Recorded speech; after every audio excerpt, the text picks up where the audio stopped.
So our next panel is going to focus on the region a little bit more than we have this morning. We've got a great panel of people pulled together to talk about how do we build better connections between companies, between investors, between entrepreneurs, between public and private institutions. And we have a great moderator, Farai, Chideya. I'll let you introduce the panel and we'll get started.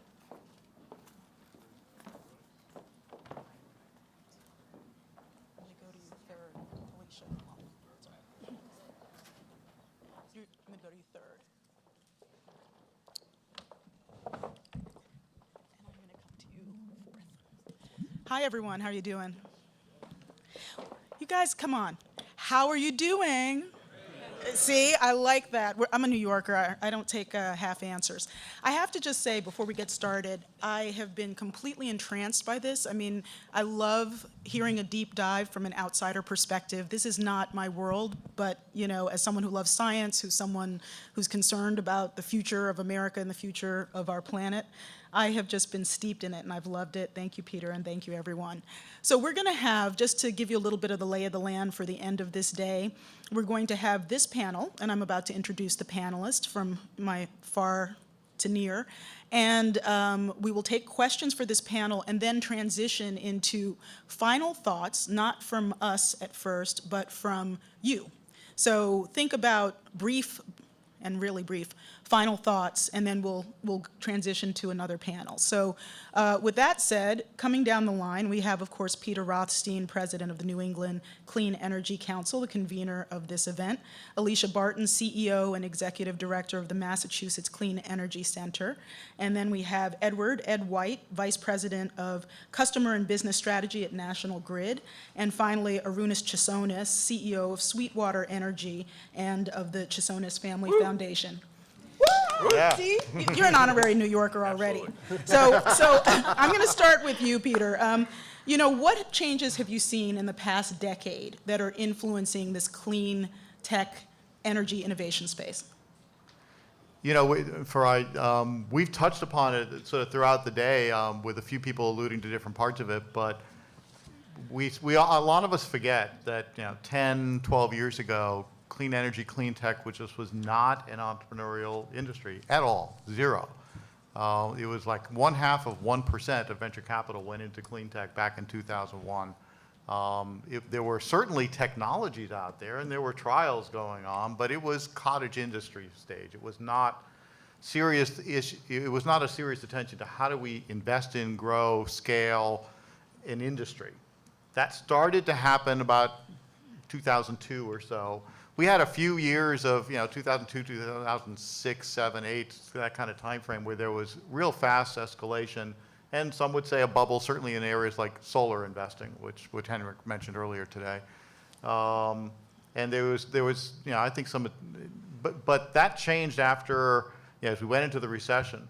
There was a lot of pullback. Started with venture, the private capital pullback, uncertainty of markets, as well as the failure of getting some of the federal legislation that a lot of people expected.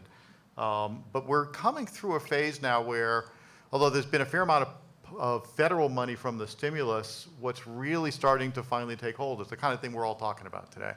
And that is, I think, more complex but more realistic business models for entrepreneurs and large companies as customers, as partners, as sometimes investors, including utilities. I mean, I think, you know, new utility business models. We had a little bit of that in some areas like New England where we did some restructuring, but we're not all the way there. There's new business models coming together. And so I think there's a great growth opportunity, but it takes, you know, it takes the kind of being able to figure out the models that we've been talking about today. Well, it's a perfect transition to Ed. You know, as you have said, as we were sitting at lunch, et cetera, people don't always love utilities because we have to pay you, but you know, you're part of the solution. And so what have you seen from the utility innovation side over the past decade? So it's a great question. And you know, we heard a little bit from the governor, we heard a little bit throughout the day. And I guess what I would say is not every utility is created equal, and some are embracing the change and some are resisting the change. And what excites me is, you know, being a veteran of National Grid for 18 years, I don't feel like I've been at the same company for that whole time. I started when we were Massachusetts Electric. We evolved into National Grid with territories in upstate New York, downstate New York. We do gas, we do electric. Brooklyn. Yep, Brooklyn, exactly. So what really excites me is we've been talking about this for years, right? And it's evolved over time. And if you think back to 25 years ago plus, and I know some of you in the room were there when we started energy efficiency, right? And so as we continue to evolve energy efficiency and we think about a modernized grid, I think it's very exciting. And the utilities are well positioned to help connect some of the dots, right? So we all have our certain view, we all have our certain approaches. How can we connect the dots? And I think the utilities that are going to show leadership are the ones that really want to be there for their customers to make sure we're providing the services they need. I'll give you a quick story. Our head of emergency planning tells this story that when his power went out a few years back, his wife came running out of the house and said, Mike, the power's out. Fast forward to a couple months ago, the power went out again at his house, and his son came running out and said, Dad, the internet's not working, right? So it's no longer just about the energy, it's about how it powers and energizes our lives, right? So when we have to think about it that way, that it's no longer just, well, sorry, the lights are out, off you go, figure something out. We now have to be better at what we do and use the innovation and the creativity and all the universities and all the education facilities and really kind of drive what we're going to do. And Alicia, you mentioned to me that Massachusetts has been ranked number 2 by Clean Edge 2013 in the Cleantech States Leadership Index, and first for policy and financial intellectual capital. Obviously we're here at a hub of real intellectual capital. So what is the Massachusetts Clean Energy Center's role in this kind of innovation environment? Sure. Well, I think there are a lot of familiar faces. Can you move the mic Oh, closer? yeah, sure. But for anyone that doesn't know, just a brief bit of background on Mass CEC and who we are. We're a publicly funded entity here in Massachusetts that helps to work to implement the governor's clean energy agenda as sort of an on-the-ground implementation tool, I think, to complement kind of the policy landscape that the governor talked about this morning. He mentioned, wanting to make Massachusetts a globally recognized leader, both in clean energy deployment, but also in clean energy innovation. And we try to mirror that focus by funding, project deployment and creating markets for new technologies, but also focusing on, what we're talking about here today is that recipe for innovation. And it's a particularly, tricky question, I think, sometimes for us at Mass CEC, because so often I think people start from the premise that, that government will be a barrier to innovation.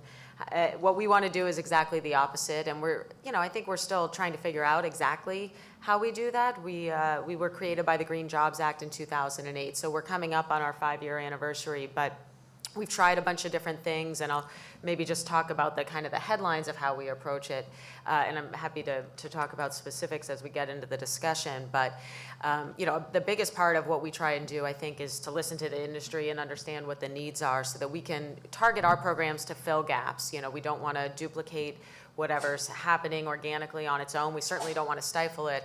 But where you see certain challenges that crop up again and again for technology companies, that's where we want to say, well, do we have a role to play? Can we facilitate some kind of public-private partnership that will help us make progress? And we launched a program this year that I think is a great example of that. We called it Innovate Mass, and it was really focused on funding collaborations towards pilot and demonstration project opportunities, which is one of those it's one of those things that kept coming up as we talked to startup companies, saying, I've got this technology and it works in the lab, but how do I get it out in the field, and how do I show investors and how do I show customers that it really works? And so we provided funding for that. We saw some great collaborations. It was very heartening to see startup companies coming together with large energy users, for example, to say, let's try this out at a certain location.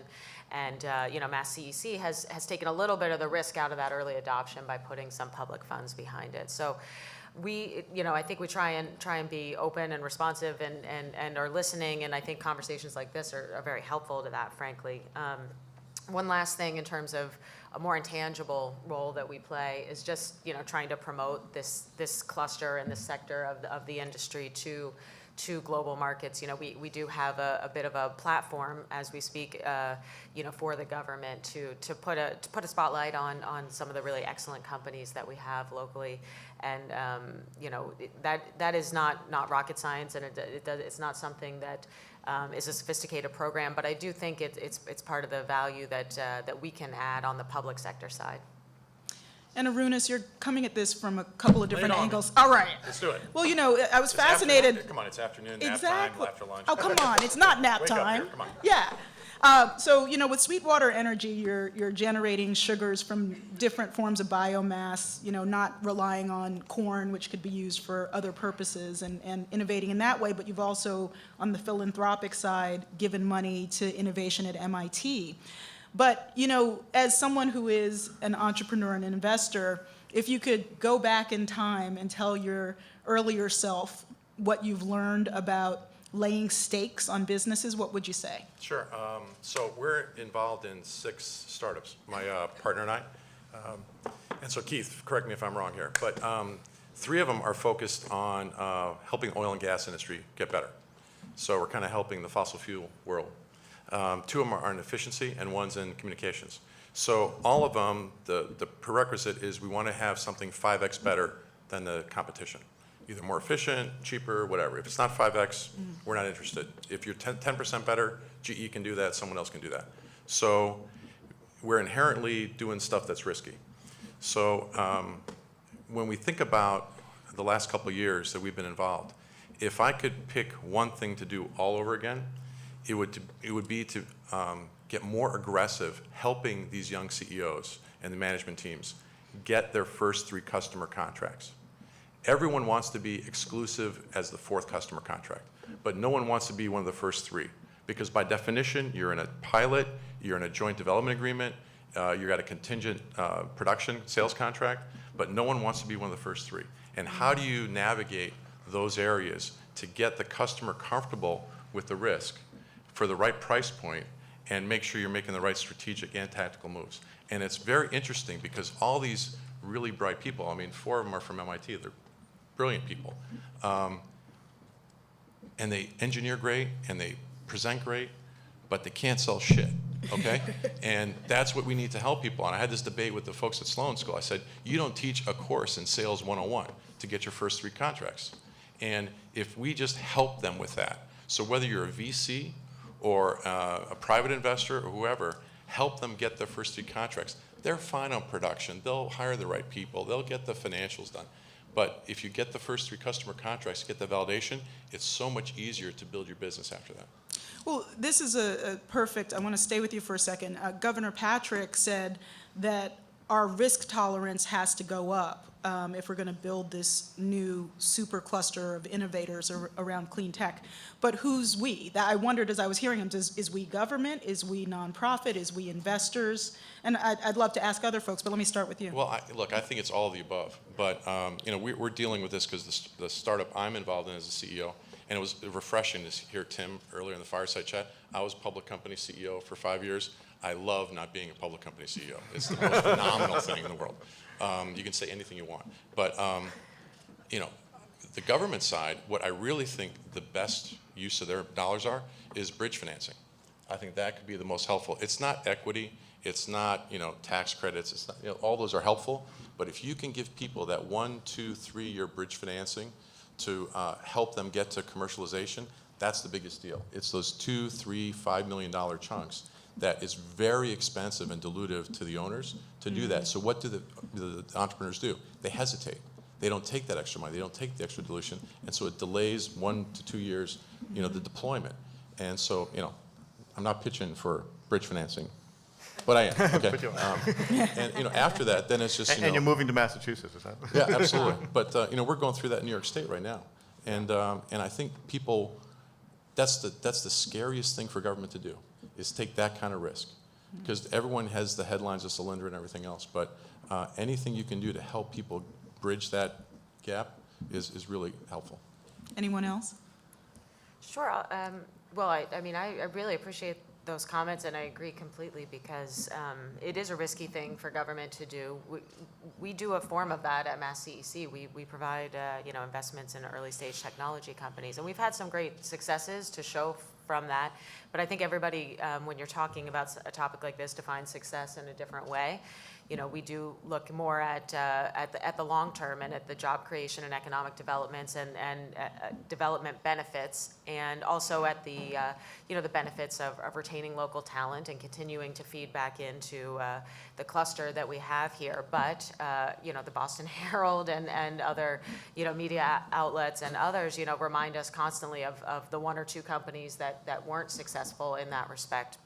And I'm not picking on any particular the media or others, but I love when the governor makes that comment. He's said it before, and it's what we have that's so valuable for Massachusetts and Mass CC and many of our partners in the region as well, is having that kind of high level public leadership to say we are taking a long-term view of this, and we are going to take a little bit of risk in order to accomplish something.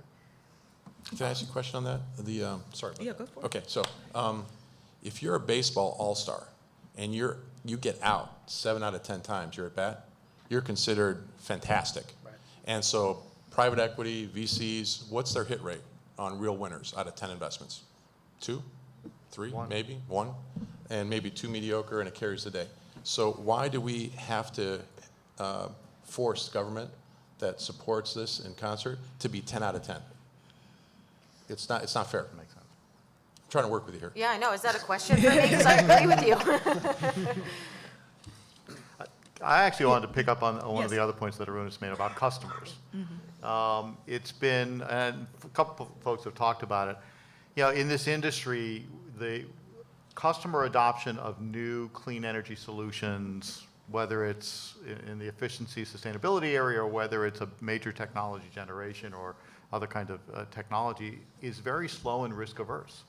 And that's a big challenge. You compare it to another industry like the biotech pharmaceutical industry, where large pharma knows how to partner with the startups. They know how to judge the risk stage of those new drugs or whatever they may be.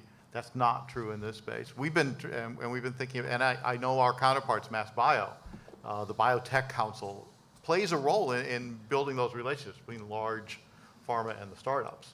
It's one of the things we've been experimenting with, how to try to do that in Cleantech. We're not all the way there yet, but Bill Ravanisi sitting here in the front row, who's with Healthcare Without Harm, and it works with the Boston Green Ribbon Commission for the healthcare contingent at least. 40 large companies, organizations, universities with major sustainability goals. We've been having a regular dialogue with them about how do we get those companies who've done the low-hanging fruit already in sustainability, how do we get them to be comfortable being a pilot site for something new, and opening up those kind of markets. Yeah, so back to my opening comment about not every utility is created equal. We're very excited to do that. And a lot of times what happens is our customers come to us after being visited by someone in the clean tech space that wants to try out a new product. And they say, what do you know about it? I'm a manufacturer. I make boxes. I do lighting. I don't do energy. Can you help us? So what we're trying to do at National Grid is make sure that we're looking for opportunities with our customers to partner at the federal level with DOE money, at the state level, but then also with our own economic development money in upstate New York, and work with some of our customers to really give them solutions they need and they expect. And right now we're so fragmented as an industry, and when I say industry, I mean collective industry, that a lot of our customers don't know which way to turn. And so they're looking for someone to decode the mystery. And that's one of the roles that we feel we play. Let me turn to the regional issues, because as Governor Patrick and Senator Shaheen pointed out, you don't exactly have oil wells everywhere in the New England region. But at the same time, this is a place where you do have RGGI, you do have a commitment to looking at the future of energy from an innovation perspective and a regulation perspective. What levers, if any, do you think the innovation community, the clean tech community, can push with government? Because I listened to, I'm hoping I'm crediting this right, but I have here Andrew Perlman saying we need to get out of the business of thinking about government policy. Essentially, we need to stop worrying about government. How do you guys process that vis-a-vis the regional issues in New England? and Mid-Atlantic. Anyone's game. I guess I'll jump in. Does everyone turn their head my way? Yeah, I mean, obviously, from the New England Clean Energy Council side, we do a fair amount of policy and advocacy work. And I guess I would start with a framing. We do see much more consistent policies at the state level and regional level than we've been seeing at the federal level. And in fact, the state policies, whether it's a renewable portfolio standard, whether it's RGGI, whether it's the energy efficiency programs, whether it's some stuff on fuels, whether it's mandates around building codes, there's a whole range of these things that have actually been growing in a fairly straightforward manner. There's always some adjustments. You get to the point where you're hitting a net metering cap. What do you do next? But it's been a thoughtful process. It hasn't been overly politicized at the state level.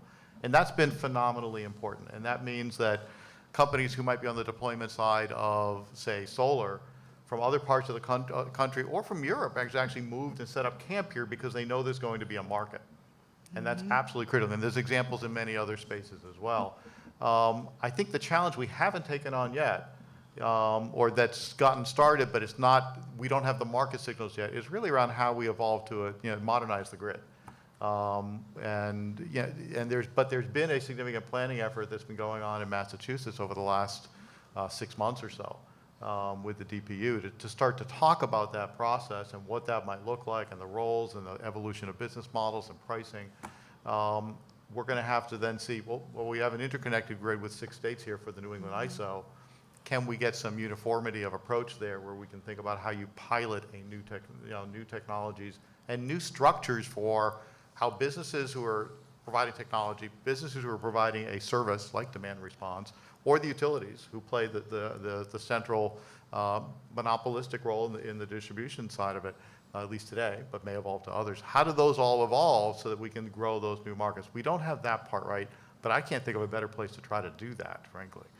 Alicia, perhaps, and I'll come to you. I mean, add whatever thoughts you want, but I'm also wondering how you interact with, counterparts to Mass CEC in other parts of the country.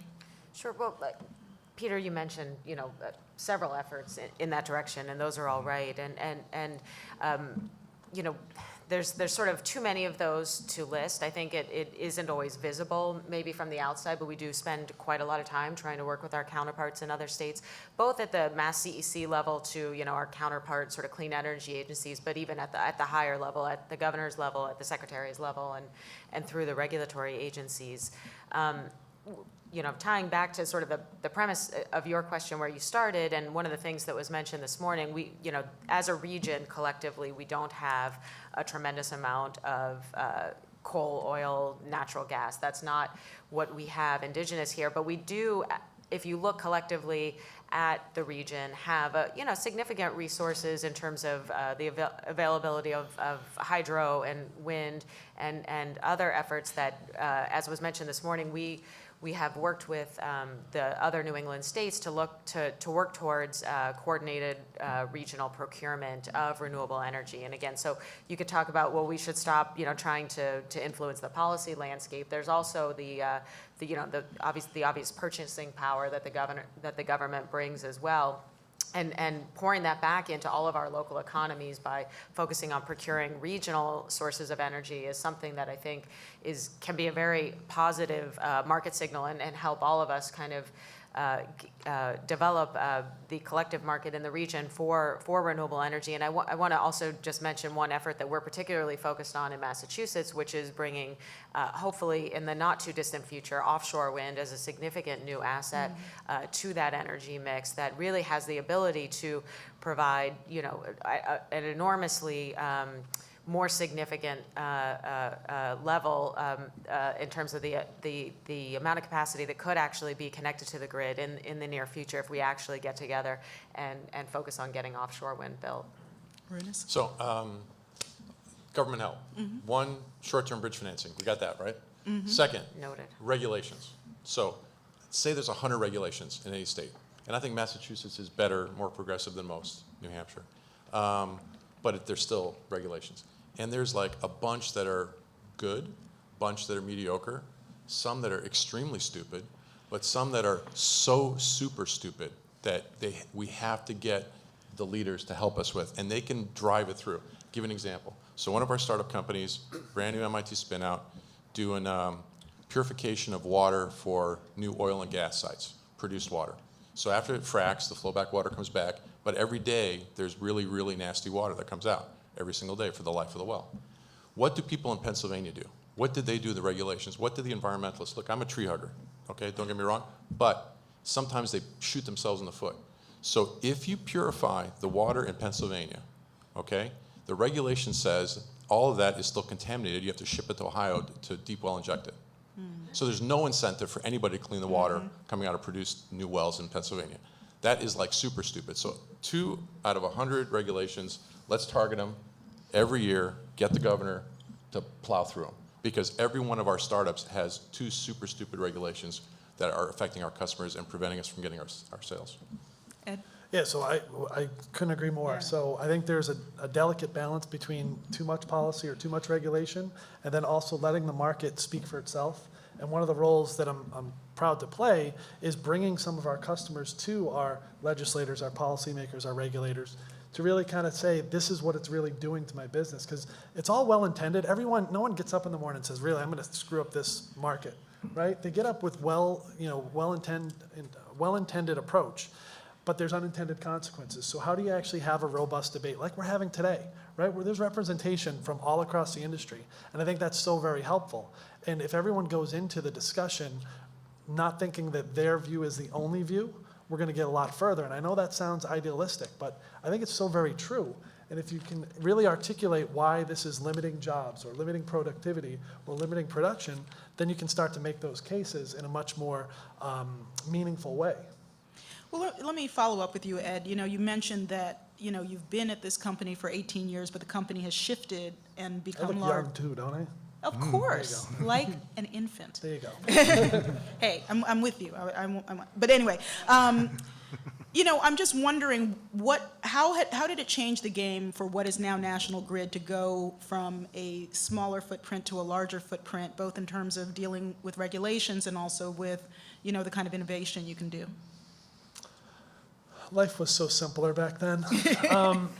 I think it on the positive side, it really opened us up to the challenges, but also the opportunities in looking at how different states and actually different countries regulate, right? So we also have assets in the UK, and we very much learn both what works and what doesn't work there, and we can translate it at a very micro level and also at a macro level. So I think it does help us to have a larger or wider perspective, so then when we come back to, and let's be honest, right, all energy issues, when you get right down to it, are very local, right? It's local customers, it's local communities that are being impacted by the decisions we make. So it was beneficial for the teams, myself, to go to one state, find out what they're doing, come back and actually help influence some change in other states. And I would say that, we're fortunate to live in the Northeast where we've got the leadership, we've got the progressive thinking. There's other parts of the country that I'm glad we don't operate in, because I don't think they're in it for the right reasons. So I think it's great to have that broader perspective where you can help bring those learnings to all of our customers. I wanted to see if we could get the microphones out, because actually what I'd like to do, since we're going to lead off with questions next time, is see if we can sprinkle the questions rather than going to all at the end. We got one right here. I'm just going to tweet you guys, just so you know. Yeah, awesome. This hasn't It's a little happened, I dark. don't think. Yeah. Feel free to go ahead. Yeah, is the mic on? Okay. I wonder if the panelists could compare and contrast the deregulation of the telecom industry that I spent like 25 years of my career in with what might happen in the future with the electricity industry and the gas industry. I remember paying whatever I paid for a telephone bill 20 years ago, and I'm willingly paying about 10 times that today for a package of services that I wouldn't have even known existed 20 years ago. So as a customer, I probably couldn't have told my utility, the Bell, what services I want and what I'm willing to pay for, but some folks in Bell knew what to provide and what to develop and what to create that people would buy. Is it a possibility that something like that might happen in the electricity business, and what's standing in the way? Is it the regulations or is it the utilities? So I'll go first. Go for it. I think the Thank you. similarities are striking. And I think we're going to be able to learn from stuff that had worked well and some of the things that didn't work so well. And I would actually challenge the thought that there were people in Bell that actually knew what the answer was. And one of the reasons I'm here today, one of the reasons I do panels like this in the clean tech industry is because I don't think the utilities have all the answers. I don't think the politicians have all the answers and the legislators and all that. So I think collectively that universe that I spoke of are really the ones that are going to be able to do this. And if we just provide some pilots or some openings for the smart kids at WPI and MIT to come up with those solutions, I would have never bet, right? 5 years ago, if you'd asked me, I loved my BlackBerry. My BlackBerry is what I needed. Who knew that BlackBerry would be sort of going away and I'd be addicted to my Apple product? 5 years from now, it might be something very different. So I think the transition, the evolution to a more open grid, a more open market is going to be extremely exciting, but also, we're going to have to make sure that we do no harm, I guess is one way somebody put it to me earlier today. Arunas? I mean, the first 25 years of my career was telecom, a competitive telecom. So we sold our company a year and a half ago, and we were doing $2 billion in revenues at the time. Had we priced our unit at the same rate that we were selling 8 years earlier, we would have been $8 billion in sales. So, I mean, there's fundamentally some differences between the energy side and the communication side. It's a much shorter program to get to innovation than it is in energy. We had 300 competitors out there. You don't have 300 competitors for the gas pipeline to your house, and you're not really going to replicate that. So there are some differences, but I do think the idea of innovation and forcing things faster will be helpful. But again, telecom days, I mean, I don't see our rates for electricity and gas going down by 75% the next 10 years. I just don't see it. I wanted to jump in on that because I think it's a really good correlator for some pieces, but not all. I completely agree. But I think it has two pieces that are really important for us to keep figuring out. I mean, Ed talked a little bit about, trying to figure, well, what is the business model for utilities if you think about that extent of deregulation? I mean, many of us pay our bills to what's left of AT&T or rebranded as AT&T or rebranded as Verizon, which is a legacy from the Bells. But they are entirely different companies. And the services bundles that they provide us are entirely different, and they compete for our services, for the customers. I think one of the challenges, I got back, there was a question you asked for before about what's changed in clean tech. One of the big things that's changed, over the last couple of years, any new clean tech company gets asked by an investor, what's your China strategy? What's your international global strategy? Don't just think about local markets. I think when we get to talk about this kind of grid and telecom business model, we need to think about the developing economies and the fastly growing emerging economies where there's green space out there for new grids and new models. But some of these models are going to get tried there first. But we sort of have a sister city opportunity or sister state opportunity between this region and others to think about, try it there first, maybe pilot in some ways, and then bring it back here to scale it. That'll be a really mature way to see some of these changes happen. Well, and I think that really highlights in a way one of the other key differences probably for the energy sector, which is obviously it's a problem when the internet goes out. People get upset about that, but there's not the same pressure on reliability that we have, and that really does reinforce that resistance to new technology adoption. And Ed can speak more directly to what happens when customers are without power for extended periods of time and what all the ramifications are on how that translates into new opportunities at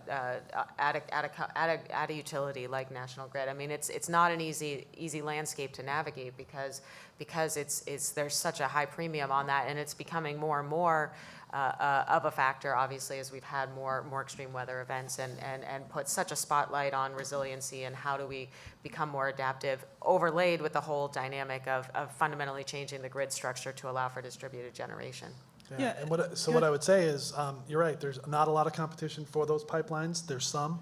And that's some of the backbone. But I think where the competition is and where you're going to see the 300 different options or 300 different flavors is in that resilient distributed technology where customers, for whatever reason, whether it's the communications, whether it's the manufacturing, they're going to need some level of resiliency that they can't necessarily get from a massive grid, but they can get locally. So they can size it appropriately. But then again, you bump up against regulations, to your earlier point, where you can't necessarily size it to what you need. You only can size it to a certain level. So I think the discussion and the policies, it's really going to be a fascinating landscape, and I think it's going to evolve where there's going to be different players, and the utilities that embrace that relationship, I think, are going to be more successful than those that just hope it goes away. And I got a text message from a colleague the other day sitting in a conference for distributed solar saying, I wonder if there was a phone executive sitting in the room 30 years ago saying, we've got nothing to worry about.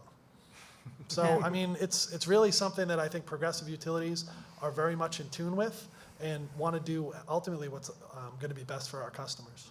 I'm going to turn to our next question. The title of the panel is Accelerating the New England Cleantech Innovation Ecosystem. We can see it because it's just behind you there. So I was wondering if you could comment on what you think the strengths of the ecosystem are and the weaknesses of the ecosystem, and how would you measure its overall health?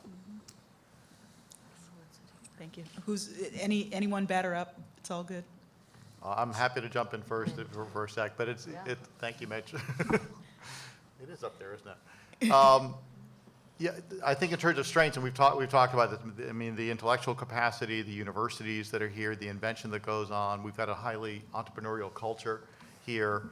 So we are coming up. We also have the venture capital and the financial side of things.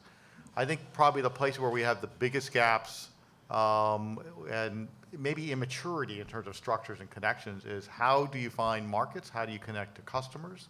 And the scale-up financing side of it, as well as when you think about all of New England, there's great stuff going on at University of Maine and in Dartmouth and Yale and other places. They aren't as connected to the entrepreneurial ecosystem. It's harder for teams to get started and companies to get going and investors to connect to them, and then they're probably in some ways even more one step removed from early customers and finding early adoption markets. So I think those connections, and then we can talk about the capital gaps too. Seed stage, early stage, bridges, as you say. But I think that those pieces, I think capital will come back, and it is in some ways coming into this market, if you can reduce the risk by being able to have clear validation by customers of the market opportunity and the value proposition. And I think that's the key piece to focus on. And the only thing I would add to that is the leadership, right? And so it's easy to say the leadership at the governor level, but I think it's also the leadership within this room and at the universities, right? So I'm not as well versed on the early clean tech development, but on the implementation and the execution of what was an infant at one point, I think we've put policies in place. We're testing out new technologies, whether it be on the grid, whether it be with distributed generation. I think giving that technology a venue to pilot and demonstrate is really one of the other key successes, which we're going to be able to continue to differentiate ourselves. Are you from Boston? Yeah. Oh, yeah. Do you live here? Okay. So that question reminds me of the question that the Patriots fans ask themselves all the time. You got 3 Super Bowls in 10 years. I'm from Rochester. I like the Buffalo Bills. All right. So get over yourself. That's okay. going well. You're the #2 area in the world for innovation and this cluster outside the Bay Area, right? But you want to get better. But you're #2 in the world, so you're okay. All right. Don't worry about it. But the one thing I think we could do to accelerate some of that innovation is the government, the universities, the people that have influence on the bigger companies. Okay, Schlumberger gives, $25 million to MIT or $25 million to Harvard on research. The people at those universities need to press on those CEOs and CTOs when they're working with startup companies. What you can't do is petrify the people on the intellectual property, because people are gonna steal your IP. That's what everyone's worried about in breakthrough innovation. So if you really want the startups to work with the bigger companies that can really scale this thing and really produce great financial returns and great impact, versus going with the small, medium customers that are willing to protect you. And let's not go into sort of a China conversation right now. That's a whole different topic, right? But to get those big companies to be willing to give those royalty-free licenses, when they try to wrap around that IP around that innovation, so they are trying to restrict their ability to sell to other people, I mean, they're gonna steal it, all right?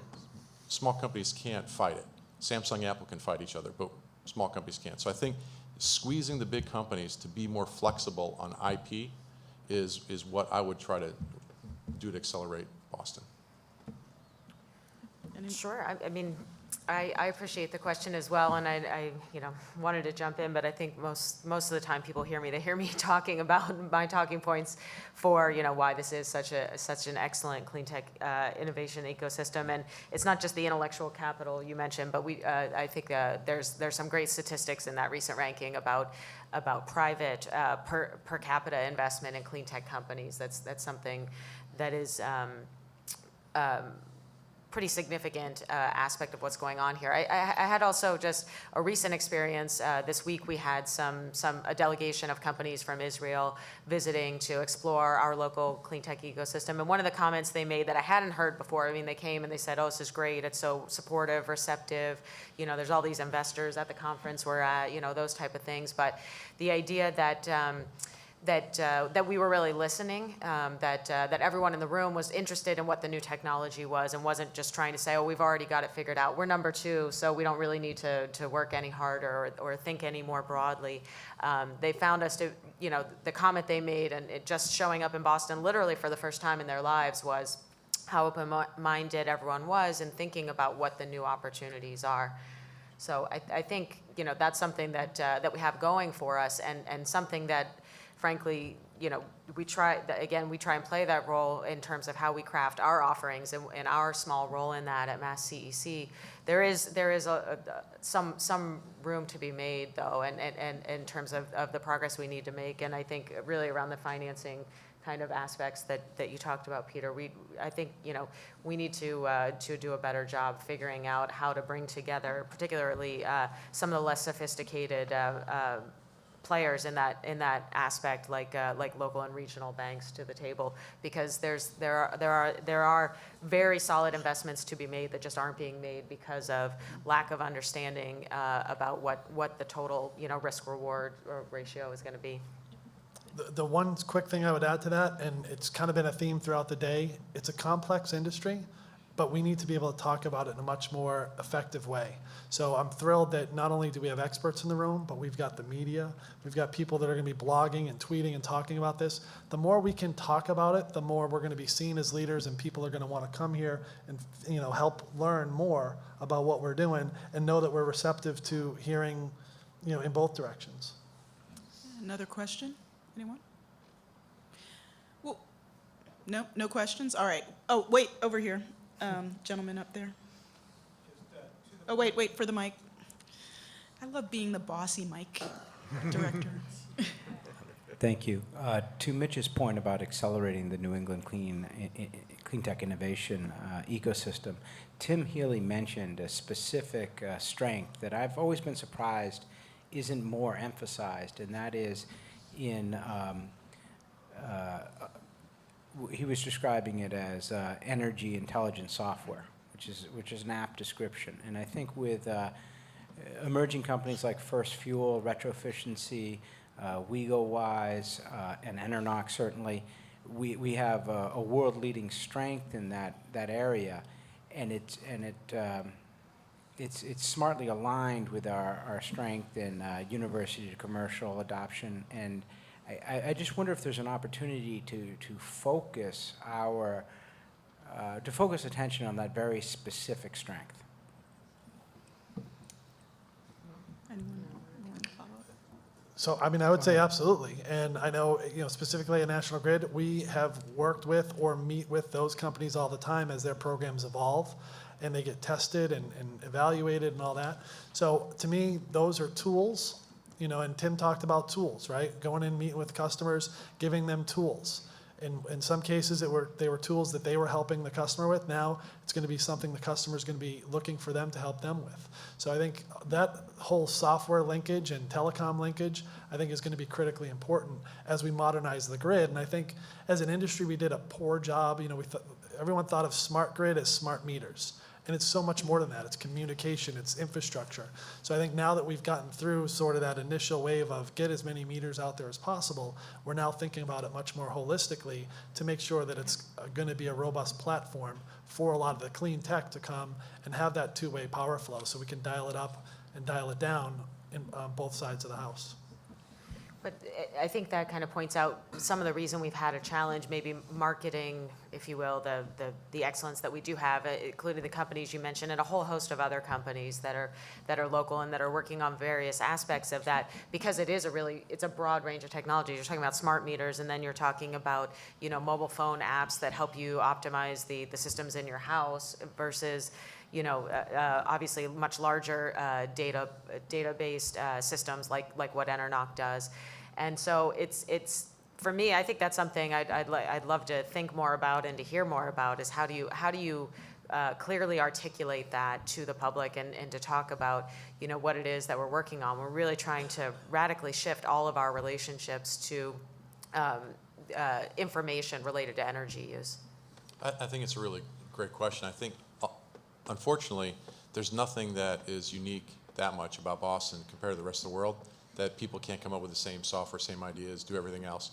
The advantage I think we do have in this region is the energy costs per unit tend to be higher than a lot of other parts of the world and parts of the United States especially. So we have sort of a built-in incentive in this region to try to get those efficiencies much faster than people in Texas or Florida or other places. So I think we should just leverage the consumers as much as we can. We're trying to launch those companies.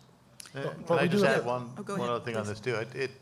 I think these are great examples, but I would caution us against thinking about, if the question is, what are we really good at here in New England, and try to pick one sub-segment, I think that would be a fallacy. I think part of the strength of this region is the diversity, and actually rather unique diversity of technical and business expertise, so that you can see a whole slew of energy storage companies, of energy management companies, fuels-related businesses. Some of that borrows some expertise that's in northern New England, where there's been a biomass and paper industry for a long time.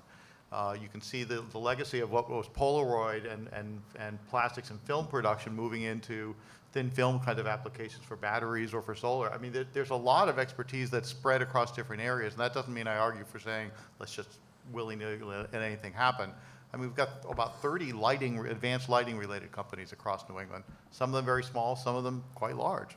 Philips Color Kinetics. So, yeah, I think part of the strength is that diversity in how some of the entrepreneurial talent and technical talent cross-pollinates and borrows from each other and learns from each other, and we need to keep encouraging that as well. Ed, did you want to say something? Or should No, I it go was to- going to be a football reference. I'm good. So we have time for one last Wishing the Bills question, if plucked for anyone the year, has right? one. Any last, right here. I had a mic here, so it was easy. Yeah. So, again, along the lines of innovation, I would argue one thing that this region is number one at pretty clearly is sort of the academic infrastructure in here. And, the governor mentioned, 300 colleges within 30 miles, but there's also a lot of them right here in Cambridge and Boston. And I guess my question is, are we, and MIT is a classic example, particularly in the clean energy space, are we doing enough to take advantage of that resource, which literally is arguably the best in the world, to develop locally in this region what we can do with it? And because there's a lot of creep, obviously, out to Silicon Valley, and if not, what can we do better there? Well, that's something clearly that we work on every day at Mass CEC. So both in terms of the universities are significant partners for us in terms of we provide funding for collaborative research projects with them. And we do a lot of work promoting them. You heard the governor talk about it. You referenced that, and that's sort of core to the strategy that we have around economic development. Even getting more into the weeds, though, from there, I think one of the things that we were talking about at lunch actually is an internship program we have at Mass CEC, trying to get to fund our local students to work in clean energy companies to help them both, gain the skills they need to enter this really rapidly expanding sector of the marketplace, but also to help them build ties to the local ecosystem, to help them find professional mentors here that'll keep them in the local area and help us, continue to build on the excellence. So I mean, I think from our perspective, we look at that every day. I think it might be interesting to hear from others whether it goes less noticed outside of the government realm. I think one of the simple things we could do without much effort, and the governor's office really tries hard, but you know, we're not happy. We want more, right? 2 of the 4 startup CEOs that we're invested in coming out of Boston are folks that are immigrants, and we make it so difficult for advanced degree, multiple PhD guys who want to start companies and their teams that are not citizens to actually stay here and grow the company. And if we can make our state that much better than every other state, helping to do all the letters and recommendations to keep people and get their visas extended, that'd be huge. One of the CEOs married a lady from Atlanta, so got that one covered, okay? But we can't always count on marrying someone from the United States. Maybe you can start a marriage brokerage. I'm doing it. Oh, Well, I'm actually co-authoring a book on women in tech with Vivek Wadhwa, who writes, of course, a lot about this issue. And he wrote a book called The Immigrant Exodus, about the exodus from Silicon Valley of smart foreign-born entrepreneurs. So, it's something that's getting a lot of attention.